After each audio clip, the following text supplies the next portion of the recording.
காங்கிரசுக்கு திமுக எம்பி தயாநிதி மாறன் கேள்வி எழுப்பியுள்ளார். தளத்தில் அவர் வெளியிட்டுள்ள பதிவில், தங்கள் ப்ராக்சி அரசை வைத்து எம்பிக்கள் கூட்டம் நடத்தும் காங்கிரஸ் தான் ஆளும் 4 மாநிலங்களில் ஏன் அமைதியாக இருக்கிறது? தொகுதி மறுவரையறையை ஆதரித்த ரேவந்த் ரெட்டியை கேள்வி கேட்க துணியுமா என்று கேள்வி எழுப்பியுள்ளார். தாவேக அரசை தூண்டிவிட்டு தொகுதி மறுவரையறைக்கு எதிராக தமிழ்நாட்டில் எம்பிக்கள் கூட்டம் என்று நாடகம் ஒன்றை அரங்கேற்றிய காங்கிரஸ் கட்சியின் உண்மையான நிலைப்பாடுதான் என்ன என்று தயாநிதி மாறன் வினவியுள்ளார்.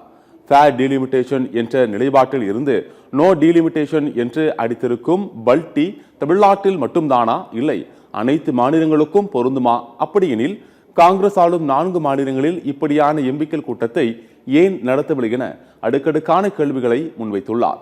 தொகுதி மறுவரையறையில் தெளிவான நிலைப்பாடின்றி இருக்கும் காங்கிரஸ் கட்சி தமிழ்நாட்டு செய்வது பெட்டி பாலிடிக்ஸ் அன்றி வேறல்ல என்றும், நச்சு பாம்பாக விளங்கும் காங்கிரஸ் கட்சியின் ப்ராக்சி அரசை நடத்தி கொண்டிருக்கும் ரீல்ஸ் கட்சியின் ரீல்களை மக்கள் நம்ப மாட்டார்கள் என்றும் தயாநிதி மாறன் குறிப்பிட்டுள்ளார்.